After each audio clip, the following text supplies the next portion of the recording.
자, 오늘 우리가 읽은 본문은 일반적으로 아브라함의 그 기가 막힌 그 순종을 다루고 있는 것으로 우리가 늘 여기며 살아왔습니다.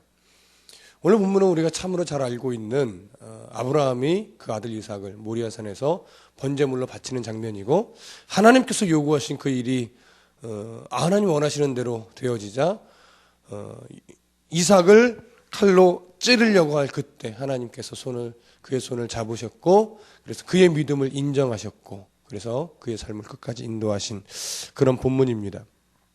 그렇기 때문에 오늘 우리는 이 본문을 접할 때마다 아브라함과 같은 이런 순종을 배우자, 아브라함 같은 이렇게 하나님께 내어놓을 수 있고 아들까지도 바칠 수 있는, 그러니 우리의 삶의 모든 것을 하나님께 드릴 수 있는 그런 순종을 배우자, 우리는 늘 이렇게 인식하고 도전을 받습니다.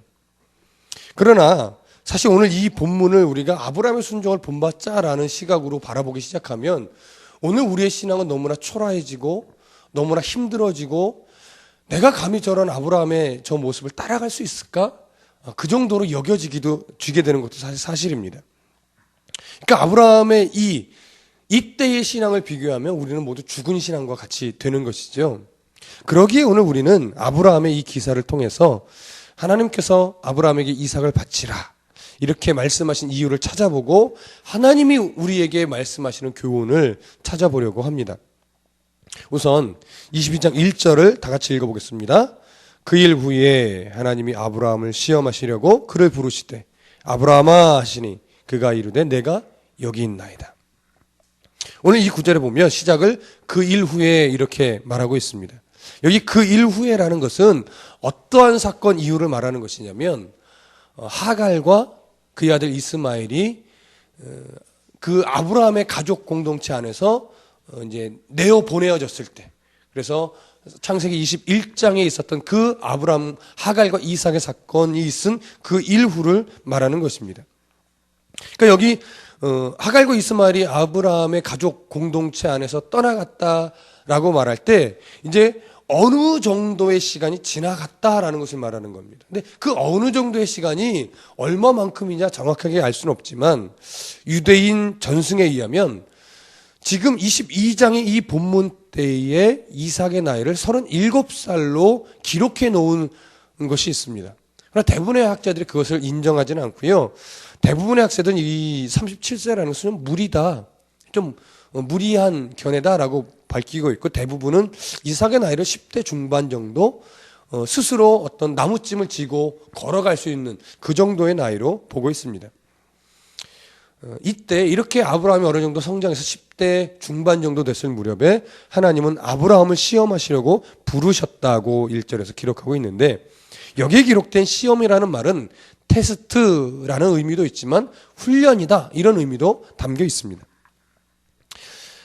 우리가 아브라함을 쭉 해서 살펴보았지만 갈대아 우르에서 불러내서 가나안 땅에 들여보내시고, 가나안 땅에서 또 애굽으로 내려갔다가 다시 가나안 땅으로 들여보내시고, 거기서 롯과의 관계에서 또 헤어지고 롯이 소돔과 고모라 향해 들어가고, 거기서 또 붙잡혀가고, 또 소돔과 고모라를 멸망시키려고 하고, 그러는 이런 과정을 우리가 기억을 더듬어 보면 하나님은 아브라함의 인생을 계속해서 간섭하시면서 그를 훈련시켜 오신 것을 알 수가 있습니다.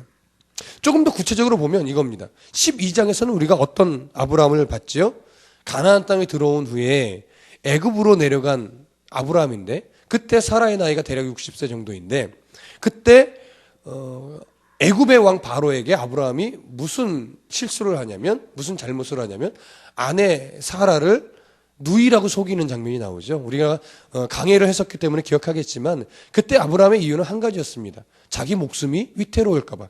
아내 사라가 너무 아름다워서 바로 왕으로부터 자기 목숨이 위협받을까 봐 속인 거였습니다.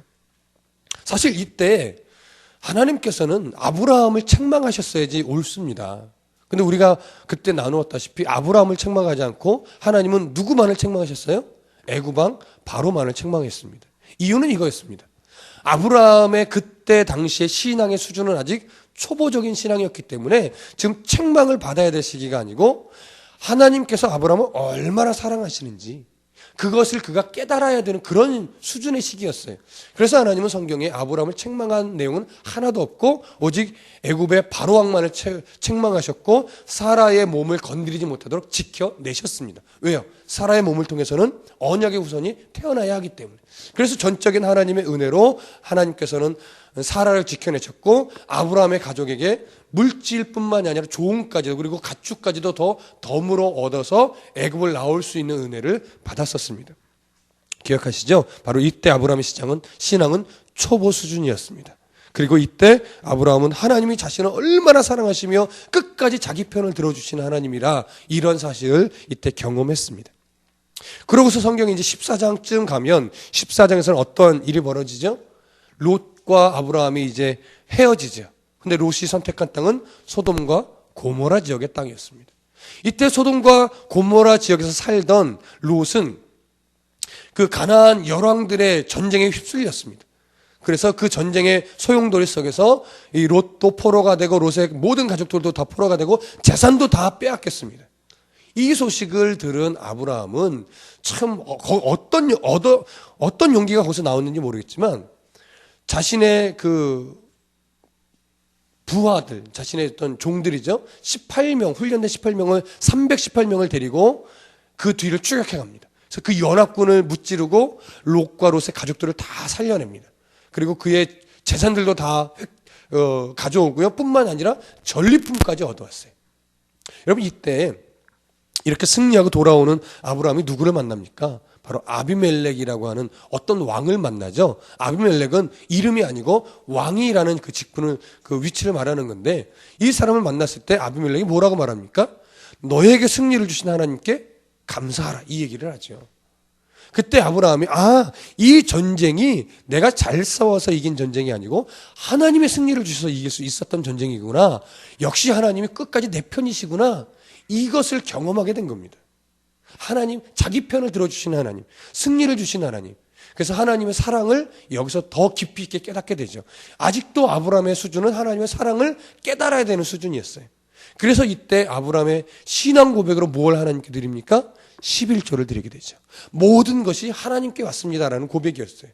그래서 여기서부터 11조가 기본이 됩니다. 11조는 단순히 10분의 1이 아니라 모든 것이 하나님께로 왔습니다라는 고백으로 즐거이 떼어서 드리는 게 바로 11조인 것입니다. 그리고 이제 또 성경 17장을 흘러가면서 17장에서 어떤 사건이 나오죠? 할례를 행하는 사건이 나옵니다. 할례를 행하면서 우리들은 모두가 죽은 존재이고 하나님께서 우리를 은혜로 베풀어 주셔서 우리의 역사를 이끌어 가실 때 하나님이 우리의 삶도 책임지신다. 이것을 보여주시는 사건이었습니다. 그래서 이때 하나님은 할례를 행하게 하시면서 아브라함과 맺었던 언약을 더 구체적으로 보여주시고 들려주시는 거였습니다. 이제 점차 하나님은 아브라함에게 자신이 아브라함을 불러내신 이유를 더 자세하고 더 넓게 보여주시기 시작합니다. 그러고 나서 성경이 이제 20장으로 가면서 20장에서는 어떠한 일이 벌어집니까? 가나안의 그랄 왕 아비멜렉. 이 아비멜렉이 굉장히 세력이 강했었는데 이 지역 가까이에서 아브라함이 살다가 또 아브라함이 애굽에서 있었던 사건처럼 자기가 또 아내 사라로 인해서 죽임을 당할까 봐 어떤 일을 벌여요? 누이라고 또 속입니다. 그때도 여지없이 하나님은 아비멜렉에 나타나서 사라를 건드리지 못하게 보호해 주십니다. 지켜내시죠. 근데 이때 하나님은 또 아브라함을 책망하시지 않고 아비멜렉을 책망하시는데 이때는 애굽의 사건과 좀 다릅니다. 이때는 사랑을 보여주시려고 했던 이런 하나님의 간섭이 아니고 아브라함의 존재가 이제 어떠한 존재로서 어떻게 살아나가야 되는지를 보여줘야 되는 시기였어요. 하나님의 사랑은 이제 충분히 보여줬고 하나님이 아브라함 편이다라고 하는 것도 충분히 보여줬고 네가 이제 어떤 언약의 대상자인지도 보여줬습니다. 이 정도 수준이면 이제 아브라함이 뭘 깨달아야 되는 수준이냐면 이제는 어떻게 하나님께 살아갈 것인가. 이것을 분명하고 확실하게 깨달아야 되는 시기였습니다. 그래서 하나님께서 이 아비멜렉에게 아브라함은 누구다라고 얘기를 하죠. 그게 뭐였습니까? 선지자다 이렇게 얘기를 합니다. 아브라함이 이제 선지자적인 위치에서 삶을 살아가야 하는 그런 신앙의 수준에 놓여 있었던 겁니다. 그래서 아비멜렉의 입을 통해서 아브라함은 하나님이 나를 선지자로 부르셨고 선지자로 살아가기를 원하시는구나. 이제 이것을 깨닫게 되는 거였죠. 이제 아브라함은 신앙의 초보 수준이 아닙니다. 이제 언약의 이행자로서 하나님의 언약을 이어가야 되고 그 언약을 후손까지 대대에 물려줘야 되는 사람으로서 살아가야 하는 존재가 된 것입니다. 이렇게 하나님은 아브라함의 신앙을 믿음의 조상으로 열국의 아비가 될 수 있는 수준으로 계속 끌어올려 가셨습니다. 그리고 그 어느 정도 수준에 되었을 때 아비멜렉 사건이 일어났고 그때 네가 바로 이제 선지자적인 삶을 살아가야 된다는 것을 보여주시면서 그의 신앙을 계속 끌어올리셨습니다. 우리는 이 기록의 흔적 속에서 아브라함이 하나님 앞에서 바르고 온전하게 순종하여 합격점을 받아야 된다라는 하나님의 이런 요구는 사실 별로 보지 못합니다. 다만 요구하신 것이 아니라 환경을 만지시고 간섭하시고 하시면서 그의 신앙을 계속 끌어올려 놓으셨어요. 요구하시지 않으셨어요. 근데 거기에 아브라함은 계속해서 조금씩 신앙이 자라났죠. 아브라함을 편에도 서주시고 아브라함한테 사랑한다고 해주시고 약속도 들려주시고 얼르고 달래면서 그의 신앙을 높여주신 겁니다. 제가 존경하는 박영선 목사님이 이러한 아브라함을 만지시는 하나님의 모습을 보면서 이 아브라함의 얘기를 어떻게 설명하셨냐면 하나님의 열심이다 이렇게 표현하셨습니다. 저는 이 표현이 너무나 적당한 표현이라고 생각합니다. 아브라함이 잘해서가 아니고 아브라함이 노력해서가 아니고 하나님의 열심으로 아브라함의 삶을 간섭하시고 섭리하셔서 아브라함을 아브라함에게 만들어 놓으신 겁니다. 하나님이 열심으로. 이것이 너무나 적당한 표현입니다. 그리고 나서 오늘 창세기 21장에 보면 하나님은 약속의 우선인 누가요? 이삭이 결국 태어나게 하십니다. 아브라함의 백세예요. 이로 인해서 아브라함이 얼마나 기뻐했을까요? 그동안은 첩의 자식만 이스마엘만 바라봤었는데 하나님이 아니다라고 하시면서 정말 사라의 몸을 통해서 아이를 주실 것이다 하면서 사람의 상식 기능이 죽은 그 나이 공증된 나이인 100세에 이삭을 주셨습니다. 아브라함이 너무 기뻤습니다. 그래서 21장에서 사라가 이렇게 말하죠. 하나님이 나를 웃게 하시니 듣는 자가 다 나와 함께 웃으리라. 얼마나 기뻐했는지 이제 하나님이 나를 진짜 웃게 하신다 이런 고백을 사라도 했어요. 그래서 아브라함은 또 어떤 일을 해줬습니까? 아브라함이 이삭에게 큰 잔치를 베풀어 줬습니다. 이 잔치를 모두가 다 기뻐했는데 유독 한 사람은 이 잔치를 별로 안 기뻐했습니다. 누구였죠? 이삭이었습니다. 이삭은 그 마음에 정말 화가 났을 거예요. 왜요? 이삭만 안 태어났어도 내가 상속자고 모든 것을 다 내가 소유할 수 있었는데 저 이삭이 아버지 늙은 나이에 태어나 버려가지고 나는 진짜 낙동강 오리알이 돼버린 거예요. 그러니 얼마나 부화가 나고 화가 나고 정말 열이 받았겠습니까? 그래서 성경에는 이삭을 장난쳤다, 놀렸다 이런 식으로 표현되어 있지만 이것은 단순한 장난, 심술기 어린 장난이 아니라 21장을 강해할 때도 말씀드렸지만 그의 생명을 위협할 정도로 이삭이 생명의 위협을 받을 정도의 그런 아주 심한 행위를 말하는 겁니다. 그래서 고대 랍비 문헌에 보면 어떻게 해요?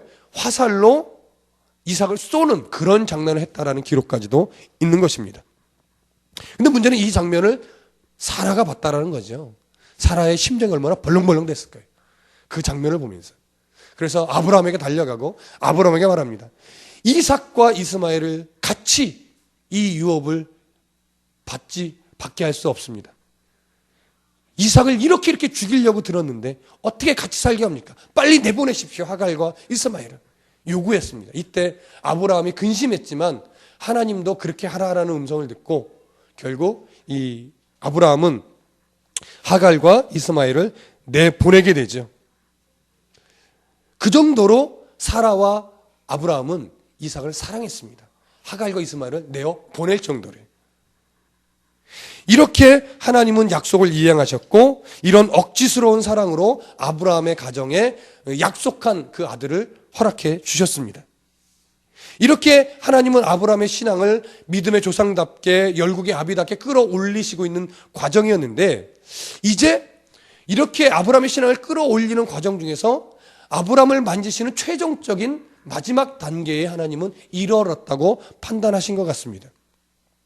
그래서 하나님은 아브라함에게 오늘 22장에서 무엇을 요구하냐면 너의 아들 이삭을 내게 바쳐라 이렇게 요구를 하죠. 어떻게 보면 하나님이 마지막 과제다 이렇게 생각하셨는지도 모르겠습니다.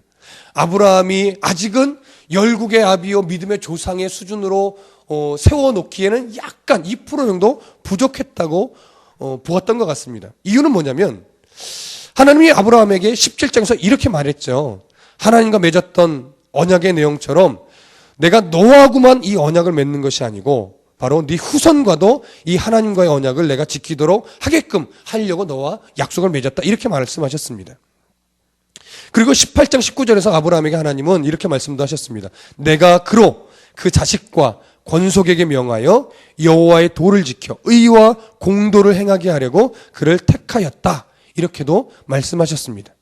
아브라함이 이제 선지자적인 위치에서 해야 될 일은 바로 자신만 하나님의 말씀을 잘 순종하는 것이 아니라 후손을 가르쳐서 여호와의 도를 지켜 의와 공도를 행하게 하는 그런 후손으로 가르치고 그들이 지키도록 이끌어야 하는 그런 위치에 있는 겁니다. 왜냐하면 이제 아브라함의 시대는 지고 그 아브라함의 그 본분을 누가 이어가야 되냐면 이삭이 이어가야 되는 시기였어요. 그러니까 지금 하나님에게서 남은 과제는 뭐냐면 아브라함이 정말 이삭을 하나님보다 더 사랑하여 하는 것이 아니고 하나님이 가르치고 약속하신 그것을 이삭에게도 분명하게 가르치고 지켜서 하나님을 사랑하는 아들로 만들 수 있는 그런 위치에 있느냐, 여기까지 가야 했던 겁니다. 그래서 하나님께서는 마지막에 선택한 방법이 뭐냐면 100세에 낳은 그 귀한 아들 그 이삭보다도 하나님을 더욱 사랑해야 하는 것이 아브라함의 위치요, 이삭도 그렇게 누구보다도 하나님을 제일로 사랑하는 존재로 가르쳐야 되는 이 사실을 아브라함이 깨달아야 됐고 이것을 알아야 됐고 그 정도 수준으로 신앙이 올라서야 했던 것입니다. 그래서 하나님께서 이 이삭에게 아브라함에게 하나님을 이렇게 먼저 사랑하고 가르쳐야 된다는 걸 가르치면서 그의 신앙을 끌어올리고자 무슨 방법을 선택하신 거냐? 바로 제물로 이삭을 바치도록. 그러니까 단순하게 제물을 원하는 것이 아니고 하나님을 더 사랑해야 함을 가르쳐주기 위해서 이러한 외형적인 형태를 하나님이 선택한 거죠. 이 방법을. 자, 그러면 22장 2절을 다 같이 읽어보겠습니다. 시작. 여호와께서 이르시되 내 아들 네 사랑하는 독자 이삭을 데리고 모리아 땅으로 가서 내가 내게 일러준 한 산 거기서 그를 번제로 드리라. 여기 보면 이삭은 언약의 후손이여 증거인데 하나님이 아브라함에 뭘 강조합니까? 내 아들, 내 사랑하는 독자 이것을 강조하고 있습니다. 이 강조하는 것을 보면 바로 네가 아들을 그렇게 사랑하지만 그 아들을 내게 드릴 수 있을 만큼 하나님을 더 사랑해야 된다. 그 아들을 하나님께 드리는 것은 뭡니까? 바로 여호와의 그 법도를 지킬 수 있도록 가르치는 거였죠. 그것을 하나님은 지금 가르쳐 주는 겁니다. 근데 사실 이 부분을 보면서 종종 우리들은 어떻게 하나님이 사람을 번제로 드리라고 말할 수 있느냐? 이거 잘못 기록된 거 아니냐? 아니면 하나님이 너무한 거 아니냐? 이렇게 말하실 수 있는데 하나님은 그런 번제를 원하는 것이 아니라 번제 어떤 외형만을 잠시 인용한 것 뿐입니다. 원래 당시에는 그 이방의 그런 신들은 무엇을 늘 요구한다고 그들은 생각했냐면 다산을 주니까 다산의 일부인 어떤 자기 아들 내지는 다산의 일부인 그 축복받은 그 물건들 이런 것들의 일부를 바치라 이런 요구를 했다고 이방 사람들은 생각했습니다. 그래서 그 다산의 제1가는 헌신이 뭐냐? 자기 아들을 바치는 거였어요. 하나님도 그걸 원하신 것은 아닙니다. 다만 그런 외형적인 요구를 통해서 네가 아들 이삭보다도 하나님을 더 사랑할 수 있느냐? 이것을 원했던 것이죠. 자, 그렇게 창세기 22장 2절에서 하나님은 내 아들 내 사랑하는 독자라고 하면서 그렇게 하나님의 방법을 원하셨고요. 아브라함은 지금 생각지도 못한 이 요구를 하나님께 받고 굉장히 놀랐을 겁니다. 초보적인 신앙이었다면 이때 아마 항변했을 거예요. 도대체 하나님, 내가 알고 있는 하나님은 이런 하나님이 아닌데 왜 이런 걸 요구합니까? 그런데 성경 속에는 이렇게 항변하는 아브라함의 모습은 없습니다. 아브라함은 아마 우리가 강해 앞에서도 나누었듯이 소돔과 고모라가 멸망할 때도 아브라함은 하나님께 항변했어요. 하나님은 공의로운 하나님인데 어떻게 저 소돔과 고모라에 기회도 안 주고 의인이 있을 수도 있는데 거길 그냥 멸망시키려고 합니까? 하나님 50명이 있다고 해도 멸망하실 겁니까? 40명이 있어도요, 30명이 있어도요, 10명이 있어도요, 이렇게 항변했던 우리가 모습을 바라봅니다. 그것은 아브라함의 긍휼이라기보다는 하나님의 공의에 대한 사실 도전이었습니다. 우리가 강의할 때 이 부분을 나눴었죠. 그래서 10명도 없다라는 것은 무엇을 상징하는 거였습니까? 의인이 하나도 없다라는 거였죠. 이런 하나님의 말씀을 통해서 아브라함이 깨달은 것은 소돔과 고모라에는 구원받을 만한 의인이 없구나. 롯도 그 의인에 들어가지 않는구나. 나도 그 의인에 들어가지 않는구나. 그러니 결국 하나님의 은혜 아니고서는 이 땅에 설 자가 없구나. 이것을 아브라함이 그때 깨달을 수 있었던 것입니다. 그러니 이때도 아브라함이 그런 하나님을 바라보게 되었고 그 하나님 앞에서 쉽게 입을 열지 못했던 겁니다. 얼마나 아브라함이 마음속에 번민이 많았을까요? 이거 정말 내 사랑하는 아들 이삭을 바쳐야 되나? 어떻게 해야 되나? 이게 정말 하나님 원하시는 걸까? 내가 하나님이 맞을까? 입으로 내어뱉지 못하는데 마음속에서는 수많은 번뇌에 빠진 거예요. 자, 3절을 이제 보십시다. 아브라함의 모습을 살펴봅니다. 3절, 아브라함이 아침에 일찍이 일어나 나귀의 안장을 지우고 두 종과 그의 아들 이삭을 데리고 번제에 쓸 나무를 쪼개어 가지고 떠나 하나님이 자기에게 일러주신 곳으로 가더니, 아브라함은요 지금 아무 말도 하지 못하고 있습니다. 다만 그저 번제에 쓸 도구들만을 차근차근 챙깁니다. 어떠한 마음으로 챙기고 있었을까요? 이 아들을 제물로 바쳐야 하는 상황에 놓인 아브라함의 심정이 어땠을까요? 저는요 정말 못할 것 같습니다. 근데 아브라함은 아직 하나님 아버지 앞에 어떤 항변도 하지 못하는 채로 그저 준비만 합니다. 그리고 떠날 채비를 다 갖추고 2명의 하인을 데리고 이삭과 함께 길에 오릅니다. 근데 성경은 뭐라고 말하냐면 4절을 보세요. 제3일에 아브라함이 눈을 들어 그것을 멀리 바라본지라. 3일 정도 간 후에 하나님이 가라고 하신 그 산에 거의 도착을 했다라고 기록을 합니다. 그런데 한번 생각해 보십시오. 왜 굳이 3일 길이었을까요? 아브라함이 거하는 그 장막 뒷뜰에서 하면 안 됐을까요? 근데 하나님은 굳이 3일이나 떨어진 대략 90에서 100km 정도의 거리를 보는데 그곳까지 꼭 가서 거기서 바치라고 해야 될까요? 어떤 신학자는 이렇게 말하기도 합니다. 아마 뒷뜰에서 이삭을 바치려고 했으면 사라가 막았을 것이다. 그래서 사라 몰래 빨리 가서 번제를 드려야 했을 것 같아서 3일 길을 선택하신 걸 것이다. 이렇게 이야기하는 학자도 있는데 저는 그 견해를 조금 받아들이기는 좀 어렵다고 봅니다. 아브라함에게 하나님이 3일 길을 원하신 것은 이것입니다. 여러분 3일 길을 가는 동안 아브라함의 생각 속에 어떠한 생각이 막 돌았을까요? 정말 죽여야 하나? 정말 내가 경험한 그 하나님이 맞나? 하나님이 정말 번제물로서 아들 이삭을 원하는 걸까? 그러면서 아브라함은 수없는 고뇌와 번뇌와 깊은 고민을 하면서 자기를 갈대아 우르에서부터 불러내셨던 하나님, 그리고 하란에서 다시 또 나오게 하셨던 하나님, 그리고 가나안 땅으로 밀어 넣으셨던 그 하나님, 그러면서 내게 후손을 약속하신 그 하나님을 막 떠올렸을 거예요. 그러면서 애굽에 갔을 때 내가 아내를 누이라고 속였을 때 하나님이 전적으로 내 편을 들어주셨던 그때를 또 기억하셨을 겁니다. 그리고요 또 롯과 분가했을 때, 그리고 롯이 열왕들에게 잡혀서 붙잡혀 갔을 때 그를 구해오면서 만났던 아비멜렉의 말씀들, 하나님의 전적인 은혜로 하나님이 주신 승리로 내가 이길 수 있었던 그때도 또 기억했을 겁니다. 그리고 소돔과 고모라가 멸망할 때 하나님과 만나 대화했던 그때의 일, 그러면서 복을 받아서 또 우리가 성장했을 때, 그리고 그랄왕 아비멜렉을 만나서 또 누이라고 속였지만 하나님이 나를 선지자라고 일깨워줬을 때, 할례를 해가면서 너는 죽은 존재지만 이제 내가 너의 후손을 살려낼 것이라고 말씀하셨던 그때, 그러면서 언약을 더 구체적으로 말씀하신 그 모든 자기의 인생 역사를 필름 돌아가듯이 쫙 회고해 왔을 겁니다. 그렇게 3일 길을 가면서 이 생각, 저 생각, 저 고민, 이 고민, 그렇게 하나님을 생각하고 고민하면서 또 하나님을 기억에 떠올리면서 마지막 그가 3일 길쯤 왔을 때 내린 결론이 뭐였을까요?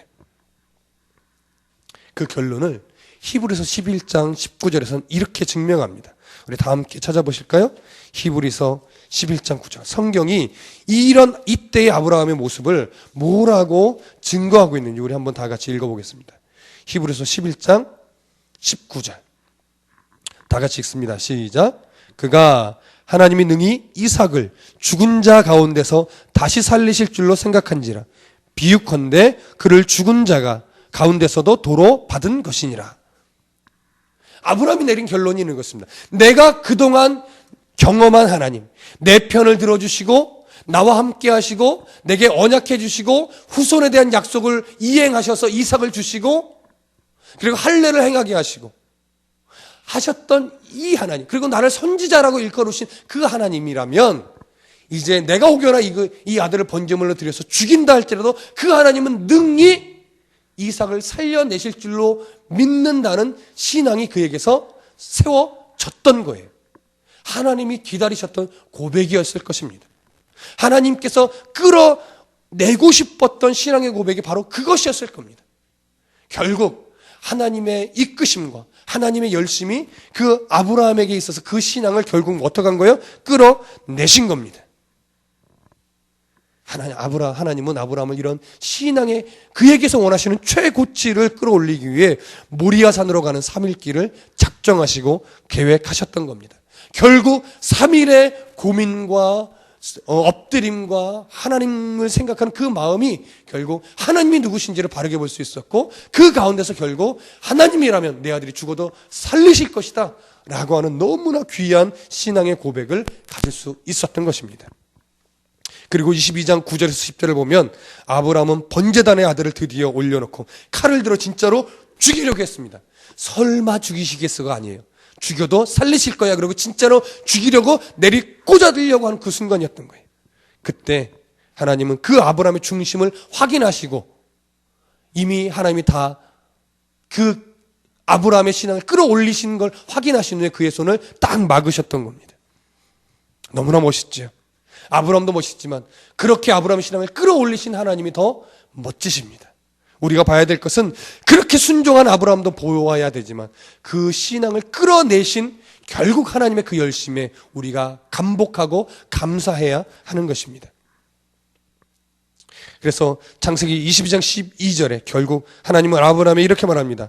그에게 아무 일도 하지 말라. 내가 네 아들 네 독자까지도 네가 아끼지 아니하였으니 내가 이제야 내가 하나님을 경외하는 줄을 아노라. 참 하나님 멋지신 분이에요. 어떻게 보면 하나님께서 아브라함의 신앙을 그렇게 억지스러운 사랑으로 끌어올려 놓으신 거예요. 하나님이 끌어올려 내신 후에 오히려 그에게 칭찬해 줍니다. 네가 사랑하는 아들 이삭도 기쁘게 바쳤으니 네가 이제야 나를 그 깊게 이삭보다도 더 사랑하는 줄을 내가 이제야 확인했다. 네가 나를 경외하는 줄 이제 내가 알았다. 이렇게 칭찬해 주신 거예요. 하나님이 다 해놓으시고 하나님은 결국 아브라함이 인정받아도 열국의 아비로 믿음의 조상으로 인정받아도 부끄럽지 않을 수 있도록 그의 신앙을 끌어내신 겁니다. 그리고 인정해 주신 겁니다. 뿐만 아니라 이삭 대신 제물로 바쳐질 어린 양을 준비해 주셨던 것입니다. 그리고 아브라함은 그 양으로 번제를 드리고 이것을 여호와 이레라고 하였습니다. 우리는 종종 여호와 이레라는 표현을 자주 사용합니다. 근데 어떤 때 사용하죠? 내가 뭔가 필요했는데 하나님께 기도했더니 딱 적당한 시기에 그것을 딱 예비해 주신 거예요. 그래서 우리는 여호와 이레 하나님을 찬양합니다. 이렇게 말하기는 하는데요. 귀한 고백이긴 하지만 좀 조심스러운 편입니다. 저도 예전까지는 이 말씀을 준비하면서 이걸 깨닫기 전까지는 여호와 이레 하나님이 나의 삶을 다 책임져 주신다 이렇게 이해했는데요. 오늘 본문을 준비하면서 여호와 이레는요 사실 아무 때나 쓰이지 않았습니다. 송태근 목사님도 이런 표현을 지적해 주셨는데 바로 여호와 이레라는 말은 우리의 어떤 필요를 채워주신 하나님, 이런 예비의 하나님이 아니라 구원의 역사에 관계된 부분에 한해서 사용되어지던 단어였습니다. 구원을 이루기 위해 어린 양을 예비하신 하나님이 우리의 구원을 이루기 위해 누구를 예비해 주셨느냐? 바로 예수 그리스도를 예비해 주신 것입니다. 그래서 여호와 이레라는 말은 구원과 관련돼서 하나님의 예비하심이 있을 때 그때 사용되어져야 될 표현인 거예요. 아무 때나 쉽게 오늘은 먹을 걸 예비해 주셨어 여호와 이레. 하나님께 감사하는 것은 좋지만 거기에다가 여호와 이레라는 말을 함부로 붙이는 것은 우리가 좀 조심해야 될 것 같습니다. 그냥 하나님 이런 걸 예비해 주셔서 감사합니다. 이런 거 공급해 주셔서 감사합니다. 이렇게 하나님께 고백하는 것이 더 귀할 것 같습니다. 여러분 좀 잘 기억하시고요. 이런 여호와 이레라는 표현도 잘 사용하시면 더 좋을 것 같습니다. 창세기 22장 17절과 18절을 보겠습니다. 내가 네게 큰 복을 주고 네 씨가 크게 번성하여 하늘의 별과 같고 바닷가의 모래와 같게 하리니 네 씨가 그의 대적의 성문을 차지하리라. 또 네 씨로 말미암아 천하 만민이 복을 받으리니 이는 내가 나의 말을 준행하였음이니라 하셨다 하니라. 다시 하나님께서는 아브라함에게 복을 이렇게 빌어주십니다. 아브라함의 인생은 처음부터 끝까지 하나님께서 복 주기로 작정하셔서 아주 세밀하게 간섭하셨고 결국 복을 받을 수 있는 자로 만들어 놓으신 것입니다. 이것이 하나님의 열심이었고 이 은혜를 받은 자가 바로 아브라함이었습니다. 그리고 이 모습은 하나님의 작정이 결국 예수 그리스도를 통한 구원 사역이 성취될 때까지 결코 쉬지 않으시는 하나님, 하나님의 그 간섭하시는 하나님을 보게 하는 아주 놀라운 사건이 되었던 것입니다. 그 하나님이 오늘도 하나님의 나라와 의를 위해서, 하나님의 구원 역사를 위해서 우리를 아브라함처럼 불러내셨습니다. 그리고 아브라함을 간섭하신 하나님이 오늘 우리를 계속하여 간섭하여 우리의 신앙을 계속 끌어올리고 계십니다. 그리고 우리를 만져가실 때 아브라함에게 주셨던 그 3일길의 험난한 여정을 우리에게도 허락하십니다. 아니 주십니다. 이유는 바로 우리들에게 원하는 최고치의 신앙을 하나님이 끌어내시기 위해서, 마치 선수들의 그 능력을 끌어내기 위해서 감독이 이런 훈련 저런 훈련 시키다 맨 마지막에 마지막 방법으로 그의 어떤 그 운동신경을 끌어낼 수 있는 마지막 처방을 내리듯이 하나님은 우리의 인생을 계속하여 간섭하여 밀고 땡기듯이 끌어올리시다가 마지막에는 3일길이라는 그 아주 험난한 과정 속으로 밀어넣는 겁니다. 그때 하나님을 기억하십시오. 내게 역사하셨던 하나님이 어떤 하나님이셨는가? 나를 만나셨던 하나님은 어떤 하나님이셨는가? 그래서 진리 가운데 계신 하나님을 여러분 기억해내시면서, 그렇다면 그 하나님이 아브라함을 3일길로 밀어넣으셔서 이삭을 바치는 시험 속에서, 그런 훈련 속에서 결국 신앙의 최고치를 끌어내신 하나님의 나도 신앙의 최고치를 끌어내실 거야. 여러분 이 믿음을 갖고 이 하나님을 기억하면서 그 하나님 아버지 앞에 바르게 엎드릴 때 우리가 아브라함을 선지자로 쓰신 하나님이 우리도 선지자로 아름답게 사용하실 줄로 믿습니다. 그러면 그 가운데서 하나님의 나라와 의가 세워집니다. 그곳에서 하나님의 선하신 뜻이 이루어질 것입니다. 그러면 우리의 삶이 얼마나 복된 삶이겠습니까? 그 하나님을 바라보시고 오늘도 바르게 순종하여 3일길을 걸어서 끝끝내 하나님 앞에서 우리의 신앙이 세워지는 그런 복된 성도가 되시기를 간절히 바랍니다.